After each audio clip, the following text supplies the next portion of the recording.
Good afternoon, everybody. Good afternoon.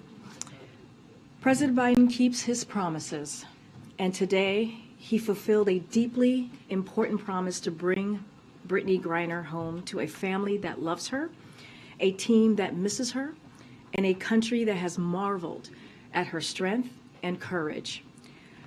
Brittany's safe return home is the product of months and months of painstaking negotiations that were the culmination of extraordinary efforts across the U.S. government. Officials from the White House, the State Department, and across the administration worked tirelessly and relentlessly to see this moment through. As the Secretary of State said publicly in July, we have been engaging in intense negotiations with Russia, pursuing many different avenues over the course of last 6 months to secure Brittany's release. And we know Brittany fought tirelessly too. Throughout her ordeal, we saw Brittany, a two-time Olympic gold medalist for Team USA, demonstrate strength, courage, and dignity. As the president said this morning, she represents the best of America. I had the opportunity to speak to Sherelle Griner a couple of hours ago, who is looking forward to seeing Brittany as soon as she returns home later today. Sherelle, who herself has handled Brittany's detention with incredible strength, asked me to communicate once again her sincere gratitude to everyone in the administration and in their own broader support network who made this day possible. She also wanted to reinforce the commitment she and Brittany have made to stand up and speak out for other Americans wrongfully detained abroad. While we're celebrating Brittany's return home today, we have also continued to be in touch with the Whelan family, for whom this news brings mixed emotions. In recent weeks, it became clear that while Russians were willing to reach an agreement to secure Brittany's release, they continue to treat Paul Whelan differently given the nature of the totally illegitimate charges they have levied against Paul. Unfortunately, the choice became to either bring Brittany home or no one. As the president said this morning, he will never stop working to secure Paul's release and return home, and he will not give up. On a personal note, Brittany is more than an athlete, more than an Olympian. She is an important role model and inspiration to millions of Americans, particularly the LGBTQI plus Americans and women of color. She should never have been detained by Russia. And I am deeply proud of the work that the president has done, this administration has done, to get her home. With that, Somi. So a couple questions on Brittany Griner. In his post-election day press conference, the president said, quote, "My hope is that now that the election is over, that Mr. Putin will be able to discuss with us and be more willing to talk more seriously about a prisoner exchange." So can you discuss how precisely the how the talks changed after the midterms? Did Russia seem did their posture change? Were they kind of cognizant that the campaign season was over? If you could bear with me for a second, I'm going to give you all a timeline that will answer probably many of your questions about what happens and when things change. So as you all know, over the past year, we've been pursuing many different avenues, as I just stated at the top, to secure Brittany's release. And I mentioned what the Secretary said in July. But since that time, U.S. officials continue to press Russia publicly and privately to engage in good faith negotiations, pursuing a variety of different options. In recent weeks, though, it became clear that while the Russians were willing to reach an agreement to secure Brittany's release, they continue to treat Paul differently, as I just stated, with their totally illegitimate charge that they levied against Paul. In this last week, the president approved moving forward with releasing Victor Bout in exchange for bringing home Brittany Griner. Over the last 48 hours, Brittany was moved from the penal colony where she was held in Russia to Moscow and then flown to the UAE. Bout conditional grant of clemency was not completed until today, when U.S. officials in the UAE verified Brittany was there too and ready to return to the U.S. Yesterday, U.S. officials met with Paul Whelan's family to inform them of the news, and I expect, as the president said earlier today, this president will speak with them later or when they are ready to have that conversation, understanding, and the president said this as well, how difficult of a moment this is for the Whelan family. And this morning, just to clear up some of the questions that you all have had, Sherelle had been invited to the White House for a meeting with the National Security Advisor, Jake Sullivan. When she arrived, she was welcomed into the Oval Office by President Biden, who personally delivered the news that Brittany would be returning home today. The president was joined in the Oval Office by Vice President Harris, National Security Advisor Jake Sullivan, and also Secretary of State Blinken.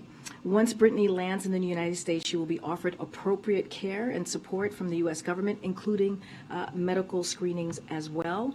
Look, I'm not going to get into specifics as to your question about what was occurring to change the minds of Russia as it relates to the midterms or after, doing this after the midterms. I'm not in the business of speculating how Mr. Putin thinks. What we want to make sure that is very clear, the president made a promise and he kept his promise, and not just to Brittany Griner. He's keeping his promise. He's going to do everything. His team is going to do everything that they can to secure Paul's return as well, and other Americans that are wrongfully detained abroad. And so we have seen this happen, right? Just across the president's administration, we've brought home. The president has been able to secure about a dozen wrongfully detained or hostage individuals, Americans, bringing them home. We saw the situation with Trevor Reed just this past April. So this is a commitment that the president has, that his administration has, and we will continue. Can you discuss specifically what Russia wanted beyond Victor Bout and what that the U.S. would not do, and what is it that the U.S. was willing to offer in addition to Victor Bout? So here's the thing. The Russians were not willing to negotiate in good faith for the release of Paul Whelan at this time. And in order to increase the chances for success, we're not going to certainly discuss more about the negotiations for his release publicly. But we are committed to securing Paul's release, but we're just not going to get into specifics. But like I said, they were not operating in good faith. One more question. I mean, obviously, we're all very happy to hear the news that she's coming home, but I'm wondering if the administration's concerned about whether there's any precedent set here about what the U.S. government is willing to trade in exchange to release Americans imprisoned abroad. So, look, this was not a decision that the president made lightly, but he believed it was the right thing to do to secure Brittany's release. And so, this is a commitment that he had, a promise that he made. And where we were left with is either we bring Brittany home or no one at all. And so, I had one of my colleagues in the National Security Council said today he believed that there was a moral obligation here to get her home. This does not mean that the president will stop with Brittany. He's going to continue to make sure that we secure Paul Whelan's return as well as other Americans who are wrongfully detained abroad. Thanks, Karine. Was there a risk assessment to determine how dangerous Bout may be now that he's been released back into the world? And what is the result if there was one? How should people be thinking about the fact that this man is free? So look, again, this was not a decision that the president made lightly. Just want to be very clear on that. We will always stay vigilant about our national security. That's something that the president will always do, and we will act swiftly to protect it. That was true yesterday, that is true today, and that will be true after Mr. Bout's release. So that is a commitment that the president has to the American people. But again, he believed this was the right thing to do in bringing Brittany home. But in making that decision, surely he heard from officials, the intelligence community, about how dangerous Bout is or is not. So I'm just asking. No, I hear your question. intent? I hear your question. I'm not going to get into specifics about what the president was told by the intelligence community. That is not something that we do from here, as you know, on any specifics. What I can say is that the president will continue to be vigilant about our national security, and he will we will remain to act swiftly to protect it. Again, this is not a decision that he made lightly. And with regard to Whelan, David Whelan said in his statement, that I'm guessing you've seen by now, that Paul worked so hard to survive for nearly 4 years. And he questioned, have you continued to survive day after day when you know that your government has failed twice, essentially painting a pretty hopeless picture for his brother. So are there any concerns that Paul Whelan will hurt himself? And are there any measures that the U.S. can take to ensure his well-being? So look, all very good questions. And the president said this morning he understands how difficult a moment this is for the Whelan family. It is certainly not lost on us. As we have said, we've been speaking with the Whelan family, including today, and we're not going to certainly betray any that confidential conversation. You clearly have heard from the family directly in the statement. But look, what we are going to continue to do is we are going to continue to work to secure Paul's return, Paul's release. I think you can understand why we won't go into details, but of course, we're always concerned about the safety and the health of any American that is being held wrongfully detained and held hostage. And I'm not going to get into specifics on any future conversations that we may have with Paul and how that's going to our interaction with him is going to look like. One thing that I can say is our consular officers in Moscow were able to make contact with Paul on December 2nd, and as we know from that time, he was feeling well. He was in good health. And just one more, and just to clarify, on December 2nd, he wasn't aware that this was happening. It wasn't until today. Yeah, he was. We have made Paul Whelan aware of the exchange that happened today. He is aware of it. On Brittany Griner, I understand how the deal went down and what the Russians were willing to give, but how do you dispel the public perception that if you are a celebrity or a professional athlete, you get preferential treatment in a situation like this? Look, I want to be very clear here, and I think we've tried to lay this out in a clear way as well. So the president did, and my colleagues, as you've heard from them from the NSC. This was not a choice for us of which American to bring home. That was not the choice. It was a choice between bringing home one American or bringing home none, and we brought one home today, and that is important to note. And just like we were able to bring home Trevor Reed back in April, and through every step of this process, we have sought to bring Paul Whelan home, and that will not change. That will continue to be our commitment. Again, regrettably, due to nature of the totally illegitimate charges they levied against Paul, the Russians are treating this situation differently than Brittany's situation, and we have been unable to secure his release. We made every possible offer available to us to secure Paul's release, but there was no way to bring Paul home right now. We would have preferred, of course, we would have preferred to see them both released. That's what we've been calling on. That's what you've been hearing from me and the president this past year. But we did not want to lose the opportunity before us to secure the release of one of them. And so that was the choice, one or none. And not which one. It was either none or one.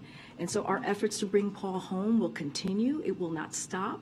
The U.S. government continues to encourage the Russian government through every contact with them, through every channels, to secure his release. And we want them to do it in good faith.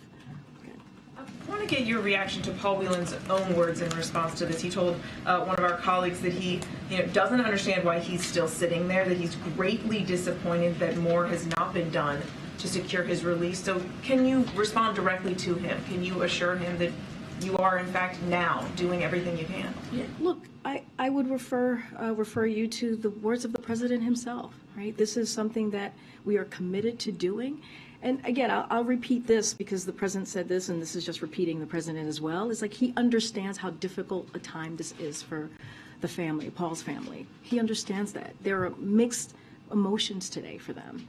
They also said that they were proud to see, Brittany come home today.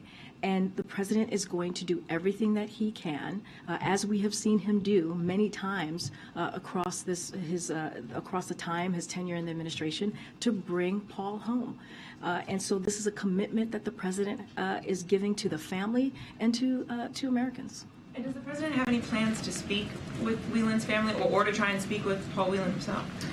So, as he said himself, he's looking forward to speaking to the Whelan family today, or when they are ready to have that conversation. He is open and ready to communicate with them. And does the president, should we have any plans or any expectation for him to meet with Brittany Griner? I don't have anything to preview at this time. Our efforts right now, our focus is to get her home safely and to get her back to her family, to her team, to her loved ones, and give her all the necessary tools that she will need to re-engage, to come back to the U.S. in the way that she chooses. Right. Thank you, Karine. Quick question on Saudi Arabia's involvement in securing Griner's release. How do you view the Crown Prince's involvement here? Do you view this as an act of good faith? And how do you think this will help them as the U.S. reevaluates its alliance with Saudi? So, as I've said before, this negotiation was between the U.S. government and Russia. And that's how we were able to secure Brittany's release. And I don't have anything further to share on that. So there were U.S. officials on the background call this morning thanking the Emiratis, for example, but there was no explicit mention of MBS and the role he played. I mean, is the administration still extending their gratitude or thank you to? So again, the only countries that negotiated this deal were the United States and Russia. And there was no mediation involved. We are grateful for the UAE, as the president mentioned, as I am mentioning now, for facilitating the use of their territory for the exchange to take place. We are also grateful to other countries, including Saudi Arabia, that released the issue of our wrongfully detained Americans with Russian government, that raised that issue. But again, I don't have anything more to say. But when it comes to her release, it was between the U.S. government and Russia. And a quick one on the Whelan family saying that the United States needs to be more aggressive in arresting Russian criminals, so there is more leverage during negotiations. One of the options is for the U.S. to arrest more Russians that, the government is sanctioning already. Is that sort of a feasible path being floated? Is that, how would you respond to that? I don't have anything more to share or anything to add or preview on your question. Look, as you know, the president recently put forward, the Biden administration expanded their toolkit for the U.S. government can use to make sure that as we think about hostages that are wrongfully detained Americans that are being held, to deal with that issue, including the ability to impose serious costs and consequences, such as sanctions and visa bans on governments and non-state actors who are involved in hostage taking and wrongfully detentions. So the State Department has also introduced a new risk indicator to their travel advisories to inform U.S. citizens about the risk of wrongful detention by a foreign government in 6 countries that have regularly engaged in this practice.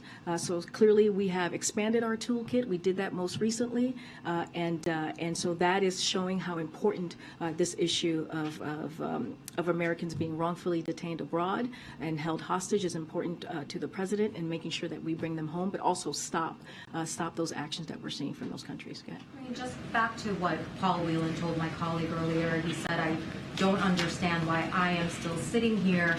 When the senior officials spoke with Mr. Whelan earlier today, what was the explanation that was given to him on why he is still in a Russian penal colony?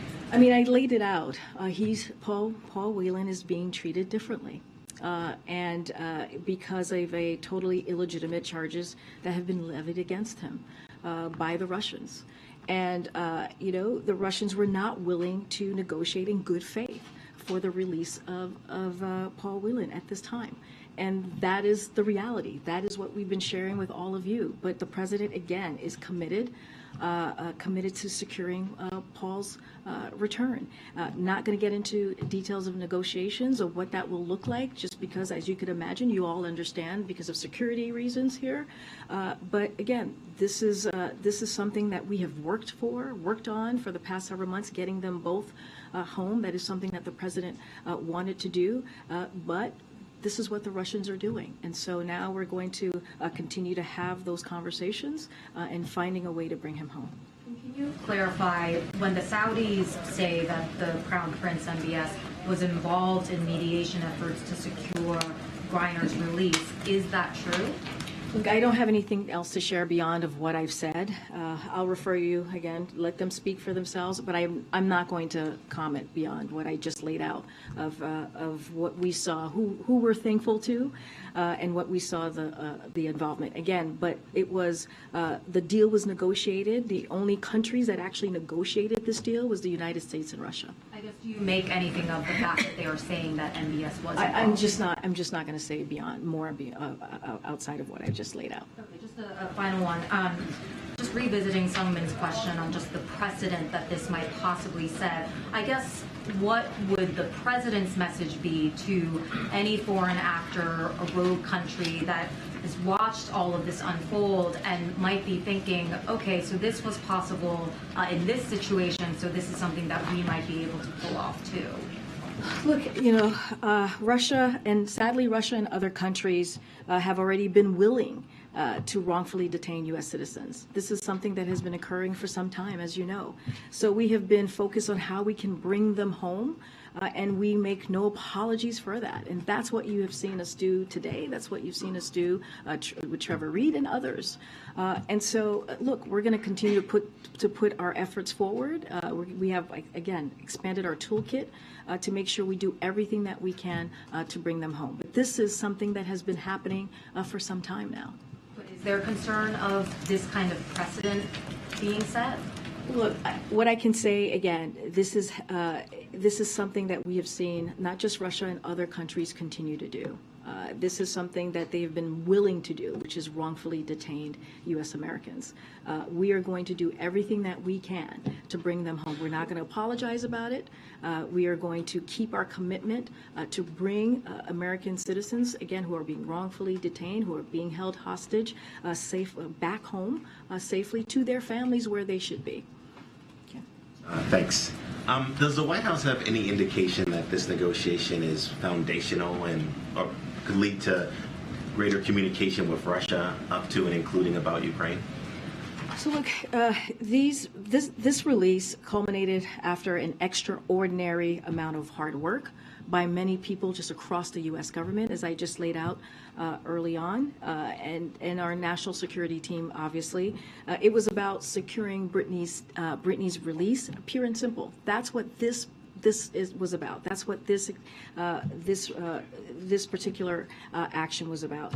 As we've stated numerous occasions, the U.S. government engaged with Russian government through every available channel to bring Griner and Paul Whelan home. As it relates to, if you're asking me about what we're seeing in Ukraine, the invasion in Ukraine by Russia, it's not going to change our commitment to the Ukrainian people to make sure that they are able to fight against the aggression that they are dealing with Russia, to fight for their freedom, to fight for their democracy. That does not change. But this, I would look at this particular issue specifically to what we were trying to do, bringing home an Americans back home safely.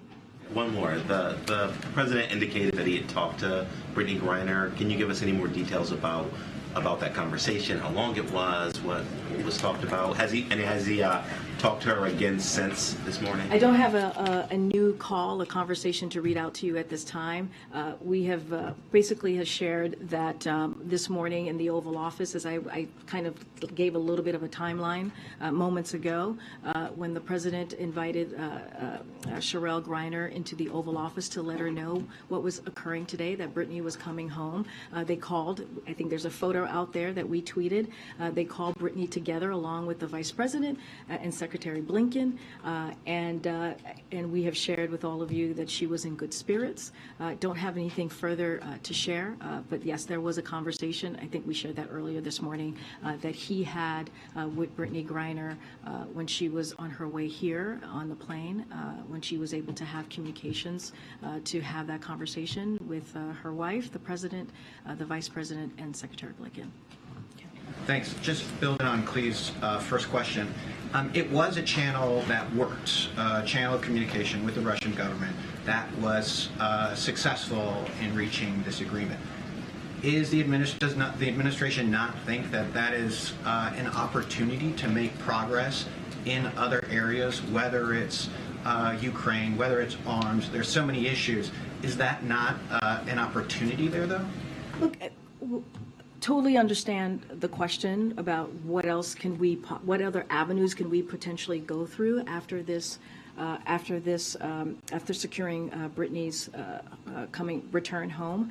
But we just want to be, again, we want to be really clear. This was about securing Brittany's release home, yes, but it was about this particular issue, pure and simple. That's what this was about.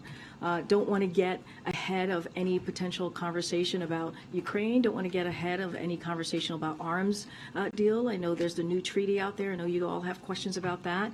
But this was about what the president's commitment is and has been, what the administration's work has been, which is bringing home American citizens who are wrongfully detained. And that has been our focus with Brittany this past year. On another one, you spoke, obviously we're talking about Griner. You also talk about efforts to reach to Paul Whelan's family as well as Paul Whelan himself. I just wanted to ask, have there been any similar efforts regarding American Mark Fogel, who is also in Russia, also arrested on marijuana charges? How is his case different, or why is the actions for Mark Fogel different than these? So look, we take seriously our responsibility to assist U.S. citizens abroad and are monitoring the situation. Any specifics on Mark Fogel or any others, I would refer you to the State Department for additional information on those specific cases. Every case is different. Every case, there are different ways that I can talk about them, so I don't want to get ahead of that, so I would refer you to the State Department. But you do see a difference between Griner's case and Fogel's case? No, that's not what I'm saying. I'm saying that sometimes we're not able to talk about that particular individual, and so I don't want to get ahead of that. There are reasons for that, for their own security, for their own privacy, so I would refer you to the State Department. Thanks, Karine. The president said he expected that Brittany Griner would be back in the U.S. in about 24 hours. Is it your expectation that she'll return home to Texas, or? For privacy reasons and security reasons, I'm not going to get ahead of or share any information on where she will be or where she will be landing. What I can say is she will be reunited with her family. Don't want to get again into details about timing or location, just to respect her family's wishes and for privacy, giving them the space and time that is needed at this moment. We would ask, we ask all of you to respect their privacy as well. But I'll share this. Typically, upon arrival, people are offered a wide range of additional support, including a full medical checkup and a mental checkup, and anything that they potentially could need to move forward.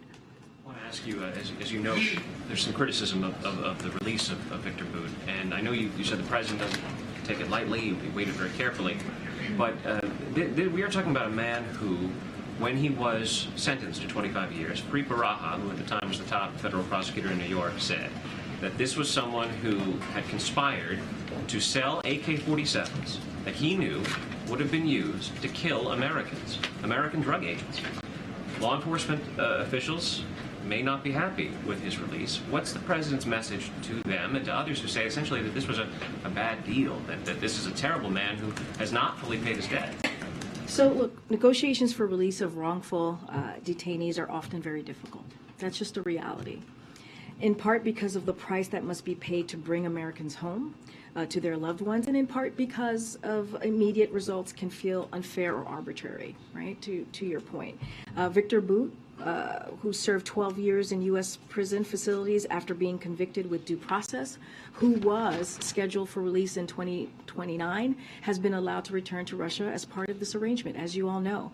While, look, we celebrate Brittany's homecoming, we remain committed to seeing Paul Whelan's likewise released. Through every step of this process, we sought to bring Paul Whelan home as well. And we did so in good faith with Russians and proposing different options. And I'll say this again, we'll not stop to do that. But here it is, and I said, my colleague said this earlier today, the president felt a moral obligation to bring Brittany home. There was an opportunity to do that. It was either Brittany or no one at all. And we're not going to apologize for that. And again, this is what we were able to do to get her home, and we are not going to stop. We are not going to stop to bring Paul Whelan home as well. We're going to continue to do the work, and also other Americans who are being held wrongfully detained. Thanks, Karine. One, just housekeeping off the top. Has Brittany Griner boarded the plane back to the U.S.? Yes, she's on her way. She's on her way home. Okay, so she's on the plane. Yeah, she's on the plane back. Yes. Can you help us understand, were there any other concessions that were offered as a part of this deal? Did the U.S. give anything or get anything that has not been disclosed as a part of this deal? And just to try again on a question that you've gotten, how does this deal not send a message to Russia and to other governments that if they wrongfully detain American citizens, that they will have some of their most dangerous criminals, in this case the merchant of death, released? Look, I've answered this question multiple times, and I've said this, and you've all reported this, and you have seen this as well. Russia and other countries have already been willing to wrongfully detain U.S. citizens. But does this encourage them to continue doing it, to do it even more? Look, I cannot speak for other countries. That is not something that I am able to do from here. What I can tell you is the promise that this president has made, right? We're not going to, certainly not going to talk about diplomatic conversations that may be occurring, right? Not going to do that. But we want American people to know that their safety and security is among our highest priorities. And we continue to work aggressively using every available means to bring home all U.S. nationals wrongfully detained or being held captive here. This is a promise that the president has made, and we are not going to apologize for it. And on the statement that was put out that the governments of the UAE and Saudi Arabia were engaged in mediating this deal, some have drawn a link between the fact that the lawsuit was dropped just days ago against MBS for the killing of Jamal Khashoggi. What do you say to those who see a link in this broader deal? Look, this negotiation was in the works for months, as I just laid out. I just went through the timeline, right? We talked about Secretary Blinken being very public in July. We have been committed throughout this year to bring home Brittany and Paul. And we've laid out the timeline of how this is all worked out. And this has been through painstakingly extraordinary conversations that have been had. And that has been the focus. It's been specifically on those negotiations, channels that have been clearly open, right, that were private, that were public. And I'm just not going to get into details on negotiations and what was worked through. One more quickly. Leader McCarthy has called this, quote, a gift to Vladimir Putin, saying it endangers American lives. Your message to McCarthy? Again, sadly, Russia and other countries have already been willing to wrongfully detain U.S. citizens. This is something that they have been willing to do. And what is contention? This is a gift to Vladimir Putin. What we have said, and basically, I'm just going to repeat what I have been saying. The president is committed and has been very clear, and we have seen his work. Right? We have brought home people who've been held hostage and wrongfully detained over the course of his administration, and and across different countries, as you all know, as you all have reported on this. He is committed to making sure, or doing everything that he can, to bring home Americans who are being wrongfully detained abroad. And that is his commitment, to bring them home safely, to bring them back home to their families and their loved ones. That is the commitment that this president has, and that's the work that you have been seeing from this administration. Okay. Thank you, Karine. In this prisoner swap, why did Russia get such a better deal? Look, you know, I've talked about this, and I'll say this again. Here were our choices. Our choices was Brittany or no one at all. Bringing home one American or no American at all. And that's a professional athlete. We gave up a prolific arms dealer who was convicted of trying to kill Americans, who was called the Merchant of Death. The professional athlete is also an American citizen. So let's not forget that. Who deserved, an American citizen, and so so, we can do this all and I have explained how the Russians have illegally treated, totally illegitimately treated his situation. I've been very clear on that. We've laid that out for you, and again, the president felt that this was an opportunity to bring Brittany home. He is going to continue to do everything he can to bring Paul Whelan home, just like he did with Trevor Reed, just like he was able to secure Trevor Reed's release. How can you say that he's going to do everything that he can if he said just a few days ago he's not going to call Vladimir Putin until further notice? We were able to do this through different channels, right? We were able to do this through different avenues, folks from the U.S. government that were able to make that negotiation, have those conversations, and secure Brittany's return. So we have been able to do this, and the president has been committed to getting this done. We are still working to secure Paul Whelan. At this time, we were not able to make that happen, but that does not stop us. That will not stop us in making sure that Paul returns back home safely to his family. And just one other topic. You've said a few times that you really can't talk about communications between the Biden campaign and Twitter. Who is telling you that that's off limits? I've already had that conversation with you, with your colleague, I believe, yesterday. I've already addressed this multiple times this week, so I don't have anything more to add. Again, we've litigated this all week. Don't have anything to add. So not a campaign I'm going to the question, back. I'm going to the back. I'm going to the back. Go ahead. On a different topic. So the incoming. We'll keep going. Also, we'll I'm the most hungover in the room, as you promised. Oh, are you? Okay. I'm coming back. You're right. I said that I would go to the most hungover person in the room. You're right. Go ahead. That was the promise I made last night. You're absolutely right. So Go ahead. The incoming House leader has announced that he will create a select committee on China. And I wanted to get the president's thoughts about this committee. Do we need another set of eyeballs on the U.S. policies towards China? So I would refer you to the committee on its internal committee process here. To Congress, I would refer you to. Under President Biden, we are more prepared to outcompete China, protect our national security, and advance a free and open Indo-Pacific than ever before. We look forward to continue working with Congress on these priorities who are, important issues, our top priority on this. But I refer you to Congress. But there doesn't need to be a review of the whole relationship with China? I would refer you to Congress on their internal process here. All right. Go ahead. Ms. Karine, a few questions. First on Brittany Griner, you mentioned that Brittany is a part of two communities, the Black community and the LGBTQ plus community. There were, as you know, many advocacy groups and civil rights organizations that were rallying for her.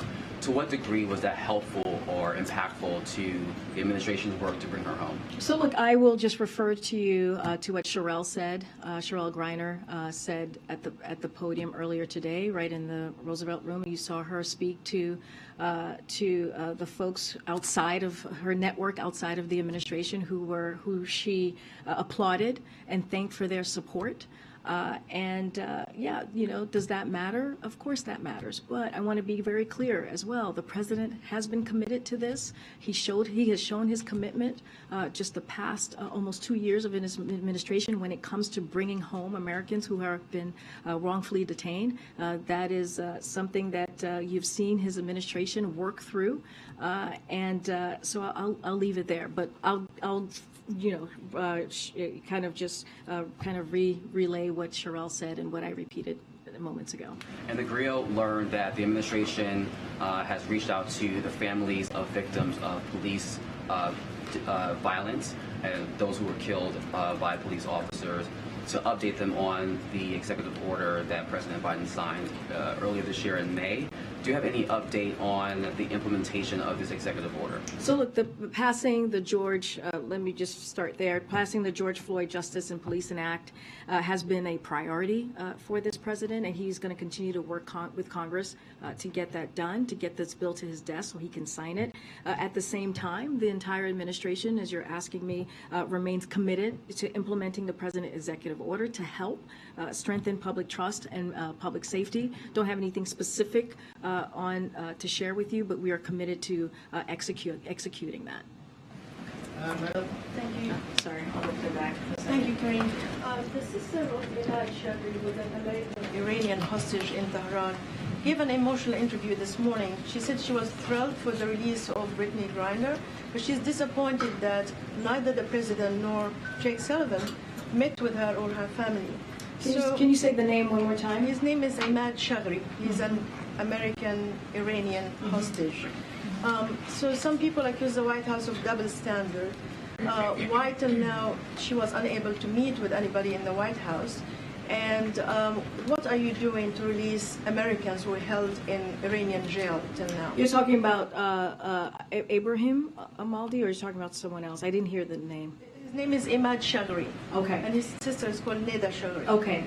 So, look, I don't know that case specifically, so I can't speak to it from here at this time. I would have to check.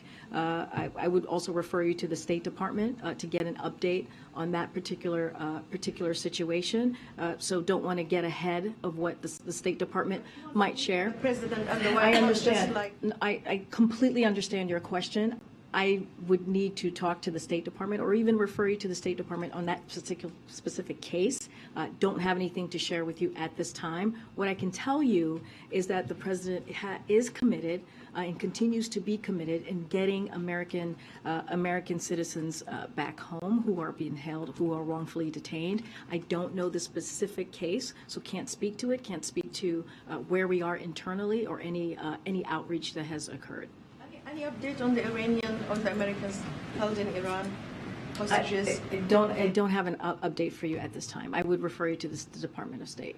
Okay? Thanks, Karine. Just two follow-ups on things you've said about Griner today.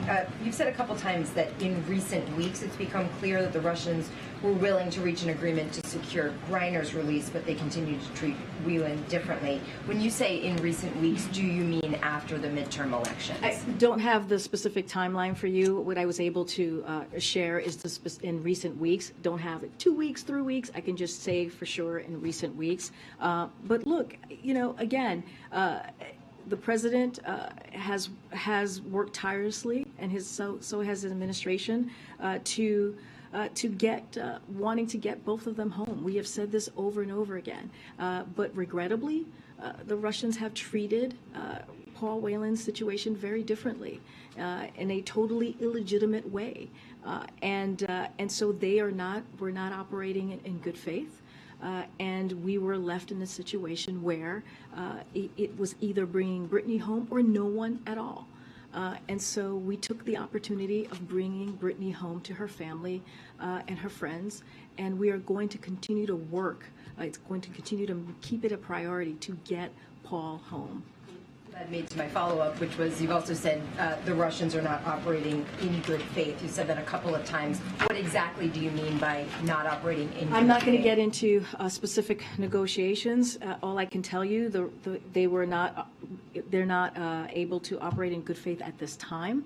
But again, we're, in order to increase the chances for our success, we're not going to discuss more about the negotiations for his release in public. I'm sure you understand why that we're not willing to do that.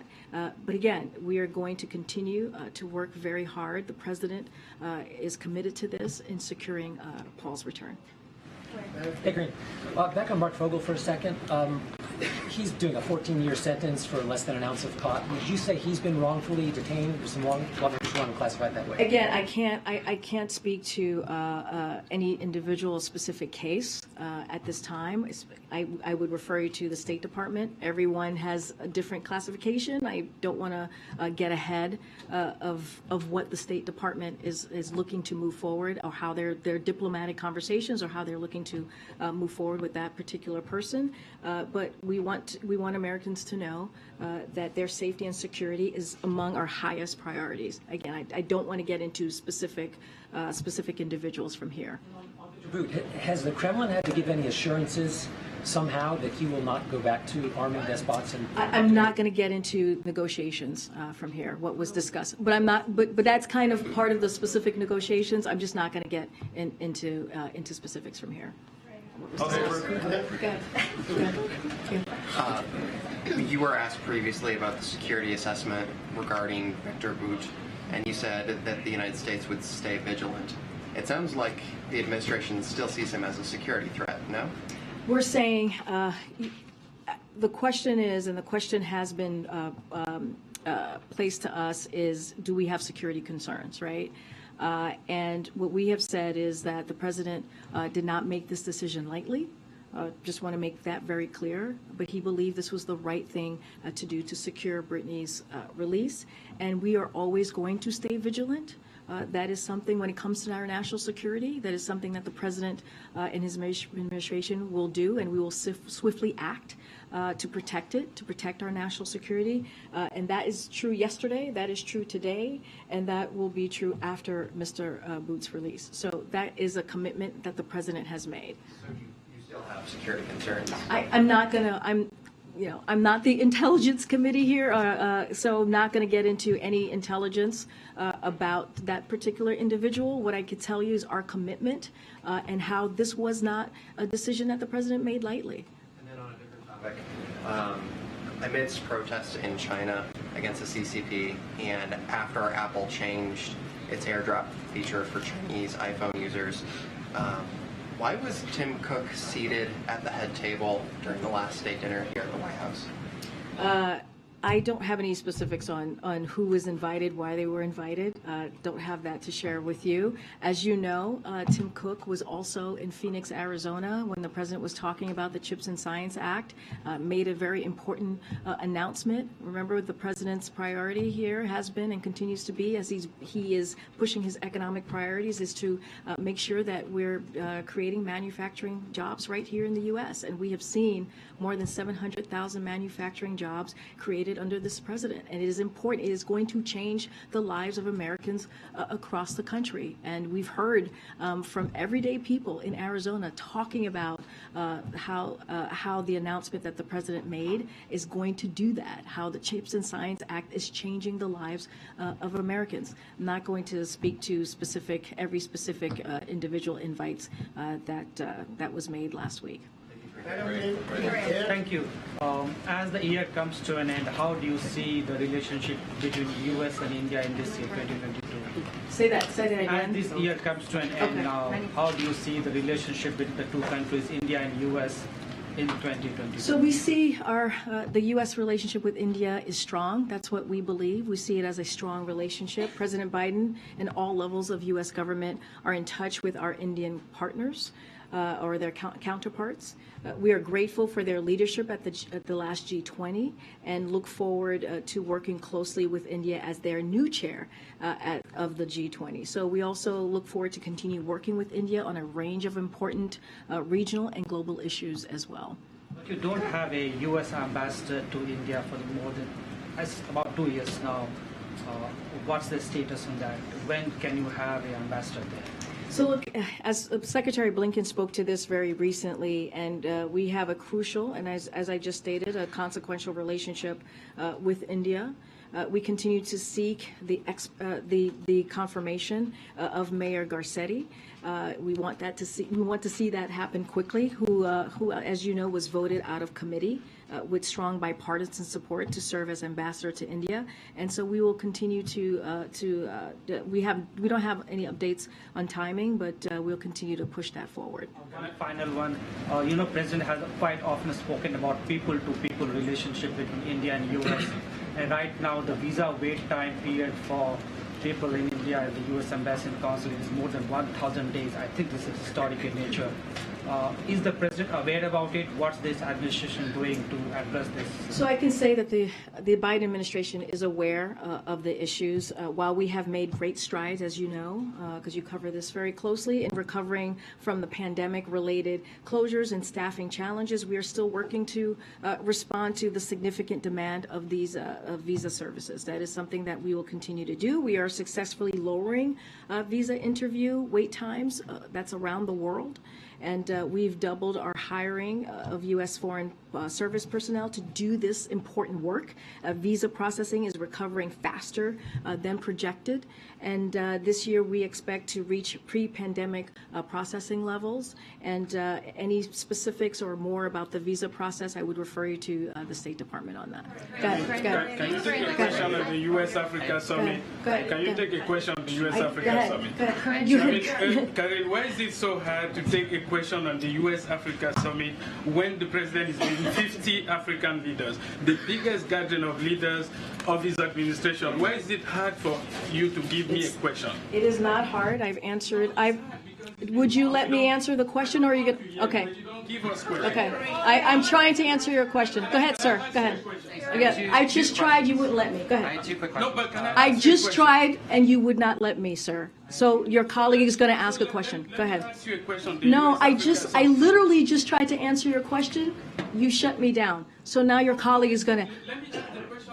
Okay. Thanks, everybody. I'll see you tomorrow. Question out of respect.